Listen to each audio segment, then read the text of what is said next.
Ooh,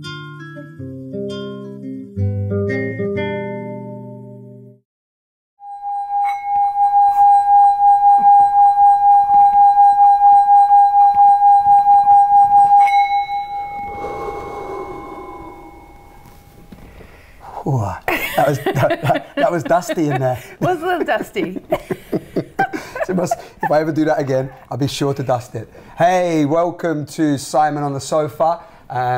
Thanks for tuning in, as always. Today I'm with the lovely Jennifer Hough. Hello, Jennifer. Hello. Welcome to the sofa. Nice to be here. We've been having a magical sage-y moment for the last sort of half hour, and so as always, I don't know where this is going to go. I've met this wonderful woman maybe 1 month ago. Yeah, we met about a month. About a month ago. I was introduced by a mutual friend, you could say, that I met through an event I was at. And we just got together and we just had a wonderful time. And Jennifer's doing some amazing stuff. And she's really pretty much transformed her whole life and made some quite, you could say, very disciplined choices to follow, just follow, what would you say, follow your heart. I don't know if that's a bit more, just follow your, how would you describe it? I would say that life is facilitating me, and I've trained myself to actually interact with life directly rather than contemplate things. So everything is a dance between me and life. And so, just because I wanted to skip the middleman, meaning my head, yes, which kind of tends to slow the train down. I just like the fluidity. So I enjoy the fluid. I think everyone's headed there too. I think we're all headed towards fluidity. I think it's inevitable. So, and the more I talk to people, the more I see people just heading for what is my heart. People call it their heart, Simon. I think people call it their heart. I think it's much bigger than that. It's a feeling of just life calling 60 trillion cells. And those 60 trillion cells being activated has us wanting something more, the sense of urgency inside, like there's something more to life. There's a reason why we're on the planet, that we're a little piece of the puzzle of heaven on earth. And so for me, it's not so much my heart calling as 60 trillion cells and the entire universe. So that's why I say it's kind of inevitable. I can't help but go there, and I'm taking other people with me. Yeah, whether they like it or not. That's right. That's like Rambo. You're coming with me, whether you like it or not. That was my worst Sylvester Stallone impression, but it still. was really bad. Yeah. That's a really, I haven't actually heard it described like that before, which is wonderful, because what that does actually is it takes out the little me and the story and the idea that you're an individual being disconnected from the whole. What you're saying is that you're actually fundamentally surrendering to the natural driving force of creation, or life as you call it, or whatever. Yeah, would you say? Yeah, and you know, surrender is a big word, because a lot of people think, oh, that means, we were talking about before, lying on a lawn chair, drinking a mojito, letting life do you. But it's not exactly that. It's more, see, life is constantly responding to us. So if we think about it like, okay, I'm going to take a step. Life's going to do something. Life's going to say, here, you know, here's a bus schedule. And I'm going to say, okay, how do I get to this location? And then life is going to say, well, not only are you going to get to this location on a bus, but I'm going to send you a really nice bus driver. So then I have a great conversation with the bus driver. He's nice, so I have a conversation. That's my step. And then the universe has it that he tells me every step along the way. He tells me about the stops. He tells me, it's just because I engaged. So I had this actually I had the very same conversation with one of my clients yesterday. And we were chatting about how she didn't understand. She's very intuitive, but she didn't understand how to dance with life. She had never been validated in her life. She'd never been told that those little voices that she hears, it's not because she's crazy or cuckoo, it's really that she's being facilitated and talked to, and she can kind of feel that there's something more, but no one ever told her, you know, it's okay. That you're actually doing a great job. You're not crazy. Everyone was actually telling her the opposite. Gosh, Claire, you're kind of, you know, don't do that. You're different. You know, there's something off with you. And so what happened was she basically decided, I'm not going to take it seriously. I'm not going to take those little voices. I'm not going to put any investment in that. So it facilitated her, but she wasn't engaged. She was more sitting back and letting it happen. And I said, watch what happens when you engage. And even in the last 2 days, she just sent me an email saying, I cannot believe my love life, what happened to my finances, all these things just from the last 2 days of understanding the dance. Because she's already got the instincts down. Yeah, so she's just unlocking that unlocking that last key, right. which actually you would say, well, you wouldn't. I don't know whether, like you said, words are very misleading, aren't they? So if you say surrender, yeah, also you say surrender to life, which some people think surrender means you do nothing, like you said. Yes. Whereas actually surrender is quite dynamic. Yes. It's quite active, isn't it? In this case, yeah. In this case, yeah, totally. So what she's done is she's actually taken. She's taken charge. Yes. But she's taken ownership. But you know, to really own her uniqueness and own, you know, and be part of the whole and say, yes, this is me and this is who I am and I'm showing up. Yeah, you know? it's like yesing life. Yeah. Like if you imagine the creative force that makes worlds, right? So just have the experience of this creative force that makes worlds right now. That energy. I mean, that's a big, amazing, juicy, fantastic creative force. And imagine that it's your dance partner. Now, if you were a dance partner and you and I were going to tango, say, which is a very dynamic dance, if we were going to tango and I decided I was just going to let you lead, I wasn't going to, you know, do anything with my hands or, you know, take a step that kind of leads you somewhere else, then it wouldn't be a very interesting or fascinating ride.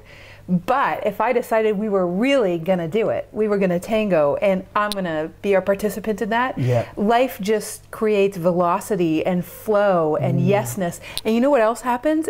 Once you yes life, life starts to give you much more clarity because the laser beamness of it is much more intense. And so the laser beam shows you what there is in a much more effortless way.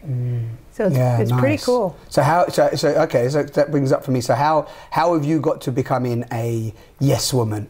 You know, how is that come into your life through your path? Because I mean, I know the little that you shared with me, but I mean, you've left a marriage, you've left you know, a life that you had all set, which some would say was a real beautiful experience. And I'm meeting at the moment, we're at a point in evolution where I'm meeting a lot of people on the journey that I'm on, where, you know, they're just realizing, whoa, this isn't the life for me. This society isn't how I perceived it to be. You know, my relationship isn't how I perceived it to be. And they're leaving like marriages, they're leaving like lifestyles, jobs, countries. You know, I mean, they're just, you know, they're being pulled, which is what you're saying, is evolutionary impulse almost, where every cell in the body is saying, whoa, it's almost like we're diving into this tipping point of creative energy, which is unfolding right now, which is really beautiful and magical in every way.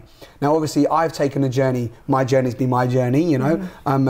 I've been on a different path than you, but the same, you could say, in terms of, it's all the same, right? It still takes courage. It still takes all the same ingredients. Totally. So we've dived into those ingredients, said yes to those ingredients, said yes to the self-discipline, said yes to the mystery and the unknown, and, you know, and the exploration. So, you know, can you want to share a little bit about, you know, how that come up for you? You know, what drove you into, because I mean, you now teach, facilitate, and help people to also go on this journey, right? Absolutely. To have it be effortless and filled with grace. Because for me, it wasn't effortless and filled with grace. And then you learn some things, and my whole mission in life is to pay it forward, right? So that we can all. It's also, Simon, what you said something that I really like, which is not knowing. Letting the brain, keeping the mind out of the equation of the dance. The mind is used for directions and taxes and calculations and all the things the mind is a great tool for, but the mind stops being the boss. The ego stops using the mind. The heart starts using the mind. So that's the shift. And for me, when that started was, probably started a long time ago, but let's say even when I was little, I knew I was different. I knew I was a little bit different. But I made my mind up after my dad actually blew up a couple of times in my house. Not violent, but just blew up. It didn't feel good to me. So I thought, I must have to understand his rules and get it perfect so that I can live my life and be loved. So I spent most of my life getting straight A's. I spent most of my life, and we have had very different journeys, straight A's, which was like jail to me. I then went into university for accounting and economics, if you can believe that. So very left brain stuff.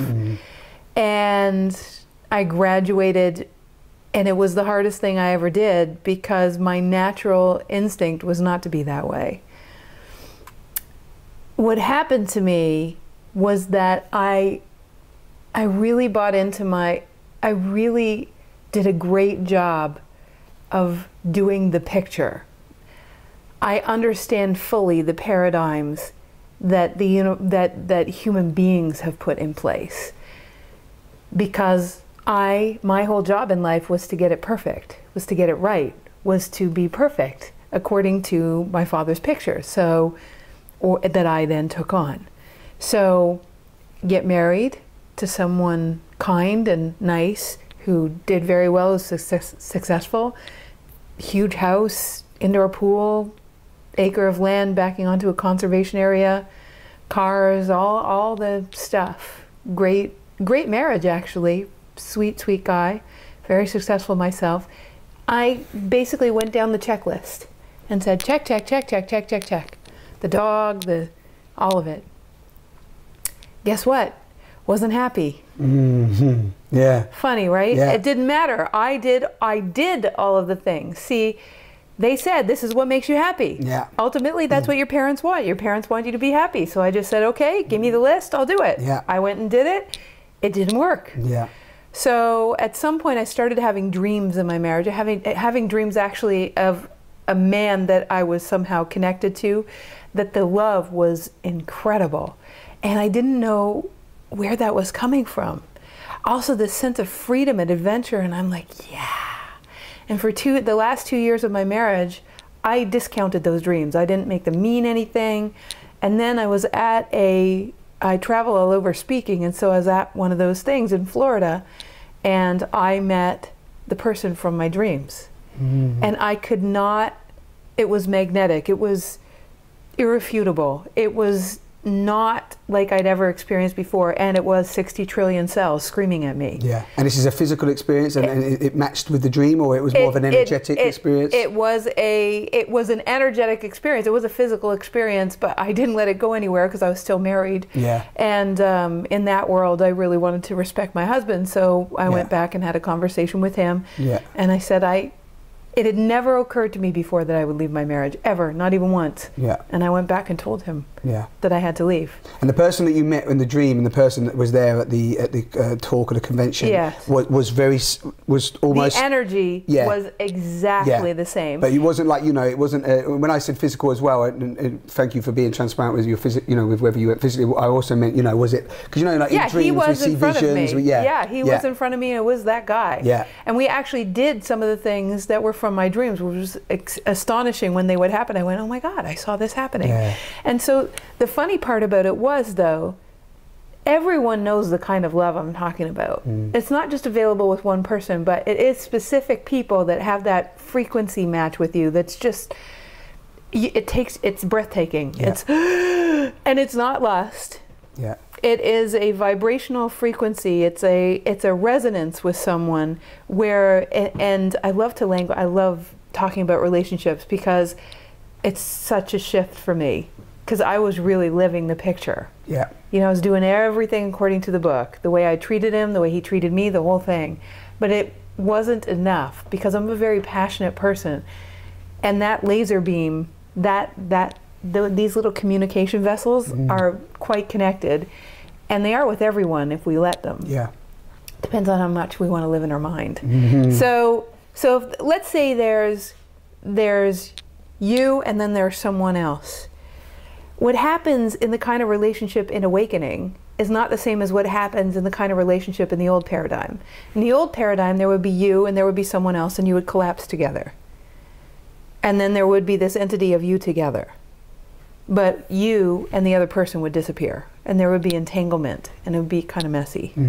Definitely. In the new paradigm, it would be you and someone else, and then what would be created is a whole new entity called you together, but it's a vortex. And the vortex you can actually dive into. It's the most amazing, incredible experience because you don't know where it's going to go. It's actually an adventure in Wonderland. Yeah, totally. And when you both decide you're going to go there, you have to keep letting go of what you think you know.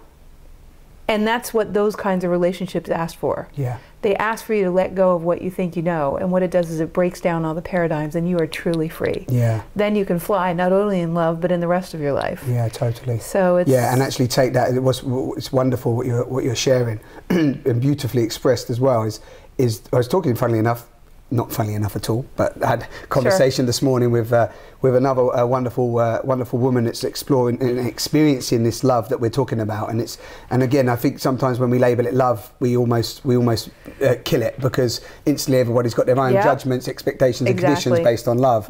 But what we're talking about here is something beyond any label and beyond the form, but it's just a feeling, isn't it? So it's an energetic experience, and it's not just about penetration and sexual connection either, is it? No. So we're not talking about this here. We're Although talking that can be incredibly wonderful in that connection. Totally, yeah. In fact, probably where you want it. Yes. It's the only place you probably want it is in that connection. But I'm saying you can also have that that intimacy, that depth of connection, that experience, that feeling, again, which no words can really direct it there, that is just all-encompassing, and like you said, is not only all of the 60 trillion cells, but is the whole of the universe speaking to you, connecting to you, vibrating to you, the dolphins, which I know you love, the wind, the breeze, the air, and you're just in that essence of experience, which again doesn't have an attachment, i.e. you're my girlfriend, we're a partner, and so on. And again, I'm not throwing that out there that everybody just starts sleeping with everybody and having that freedom, because I know that's not what it is. And it's also not, I know a lot of people in the tantric world, they sort of say,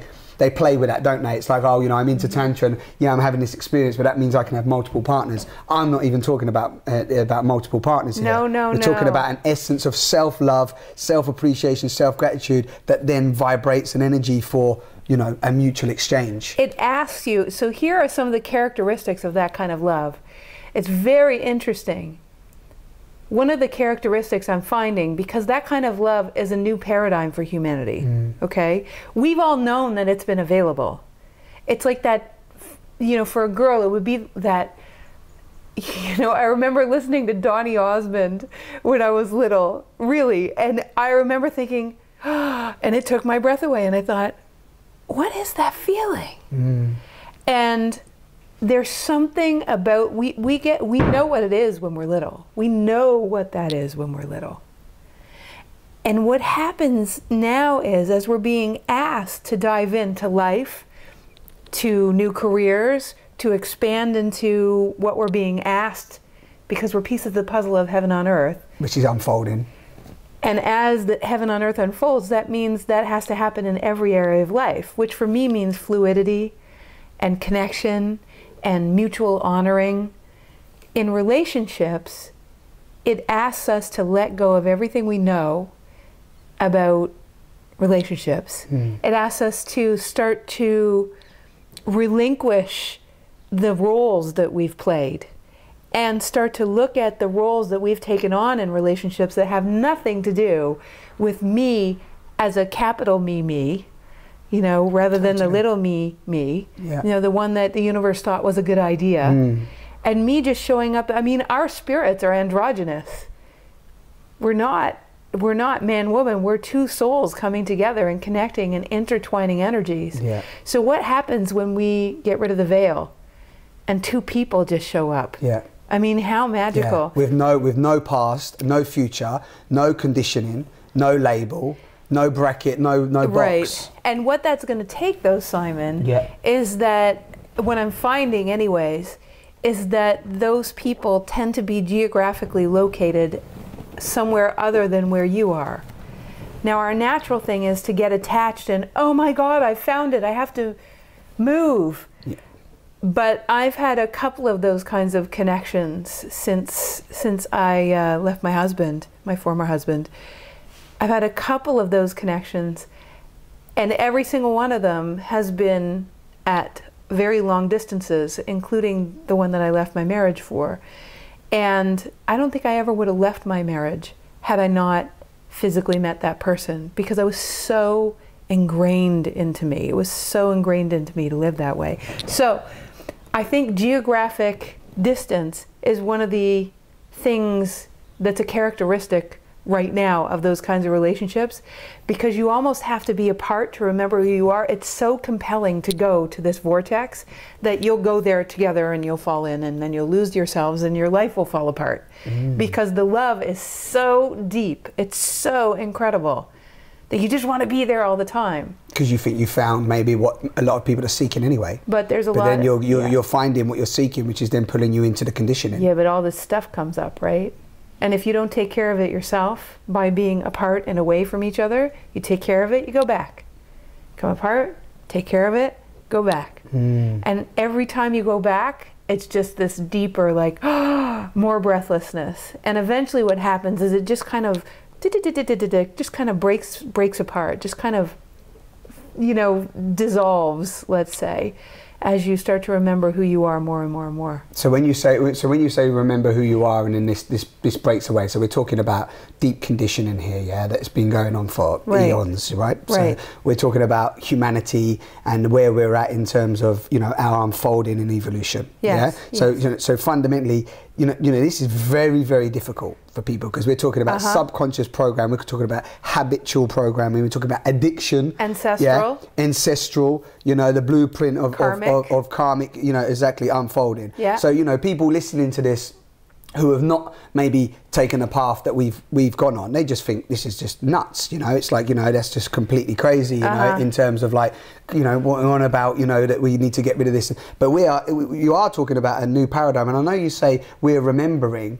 Now, I don't know how you feel about this, but I don't know if it's actually been experienced before. Now, I know people might go, Atlantis experienced it, or the Vedas experienced it, and back in the past, you know, we're remembering what we've already been. I'm not sure we are. I'm very much more to the fact that we're evolving as this creative species of whatever's happening out in this mystical, wondrous unfolding, which I know that you and I are not even going to attempt to label it, right? Yeah. Even though we're using words. When I first met Jennifer, we very much went into what I call the isness, which is very much just, you're breaking this down, and then within this you can break it down, because we're still labeling something here, right? Right. You see what I mean? Well, we were just talking about relationships, so we use words as labels. Yeah. So one of the things that I love to talk about too is the idea that even that kind of relationship that we were just talking about, there's you and me, and then there's this relationship, right? Yeah.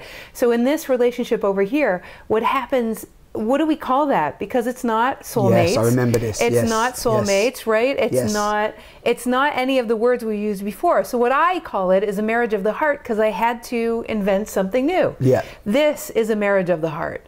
That's what a divine complement. This person is a divine complement to you. So I call it something different than what we usually call it. And speaking to what we were just talking about, it can't be the same as any other time in humanity's history, because right now we've reached a tipping point where 7.5 billion people are waking up at once.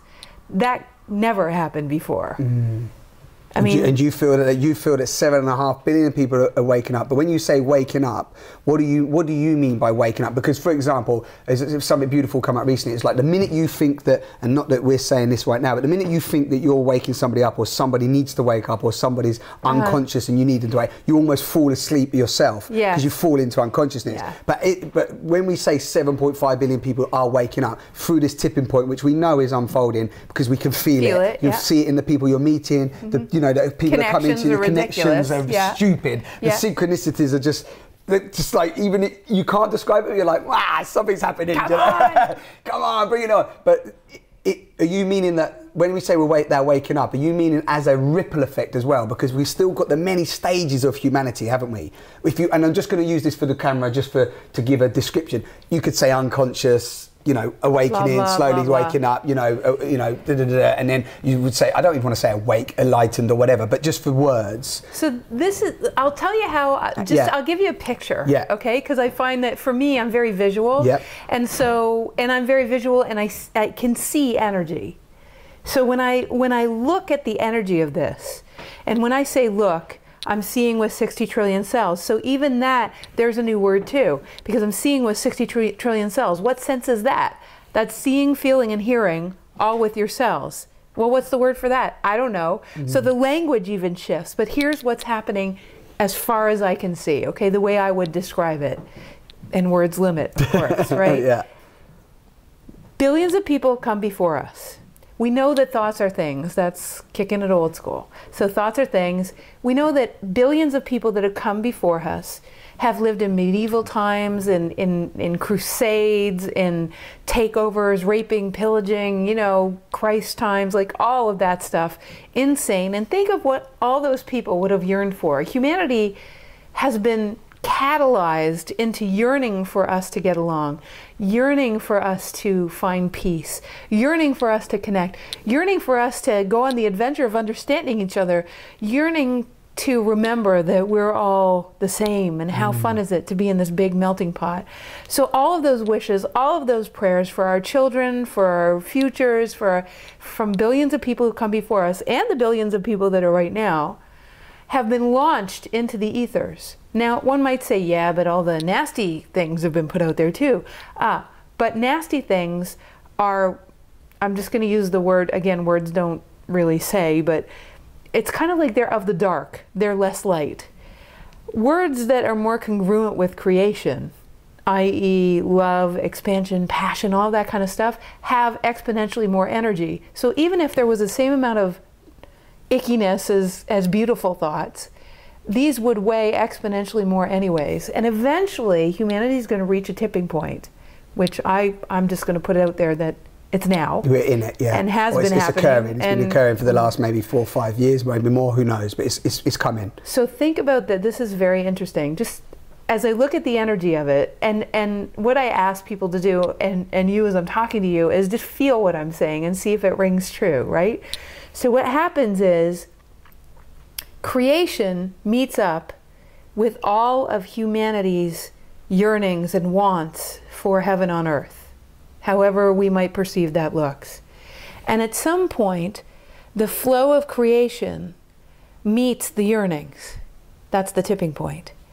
As soon as creation sees that as a dance partner, we've said yes enough to that, we've put it out there enough, all of a sudden creation, which is much faster and a much more laser beamed vortex, which is the soup in which it's the homeopathic soup in which we swim, that energy is all around us now, and we're being infused with it. Instead of before trying to get there someday and one day, in other words, we're trying to get to the point of creation.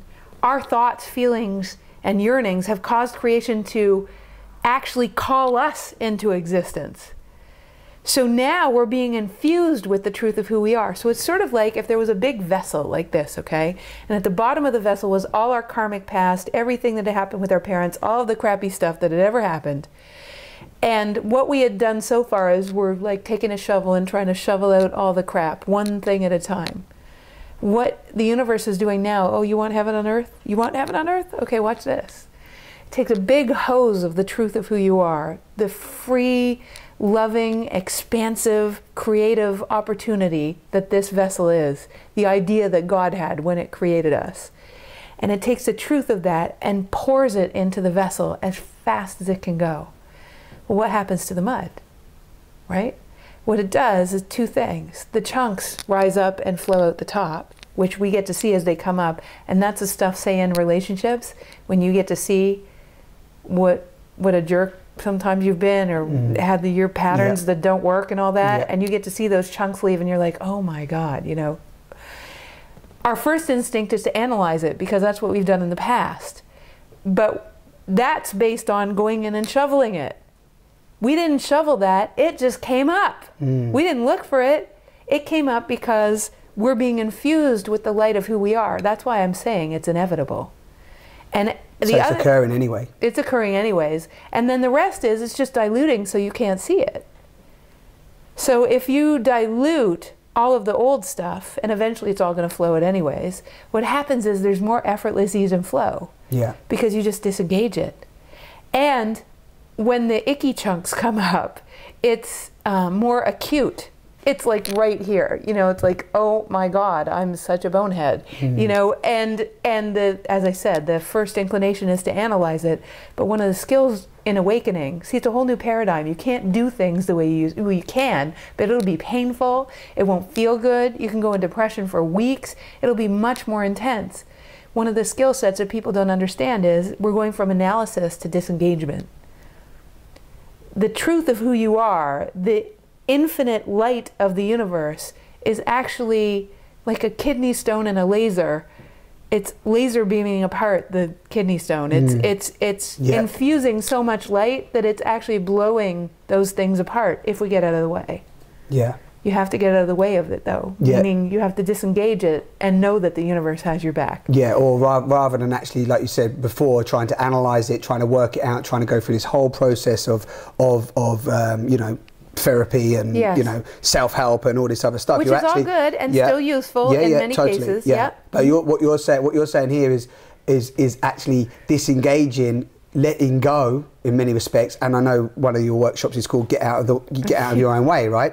So you're talking about getting out of your own way. One of the things you said there, though, which still sounds a little bit separate from the whole, which is that you said that we're swimming around in this soup and this soup is there. And one of the things that comes up for me when you said and feel what you're saying is that we are creation. Right. So the thing that still seems to be occurring and maybe not occurring when we're talking about letting go of all these conditioning, the labels, the words and so on, it's actually starting to realise, seems to be, that we're starting to realise that we are actually part of the whole. Yes. We are creation, we are nature, we are just that, that whole. So therefore, everything else, and I don't know, this is coming to me now, from what you've shared as well, is that everything else maybe up until this process that's unfolding, it has actually still been human beings separate from the whole. Yes. Right? Do you see what I mean? So, and that's in relationship, in sexual connection, in, as we know, in nations, in the world, in the monetary system, in the poverty, in everything. Everything's being derived from the base of separation, of like,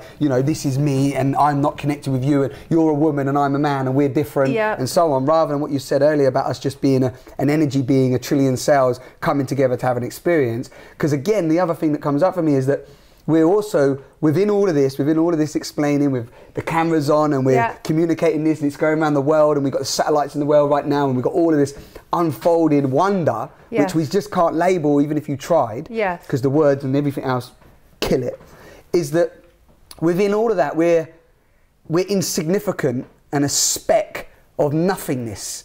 You know, you and I, you know, yet within that speck of nothingness and with what we're sharing now and with the potential of the infinite unfolding, we're also all of that vastness. Yes, at the same time. Mind-blowing, It you is, know, but in a nice way. It's like, you know, it's such a, what that does for me is it disconnects the whole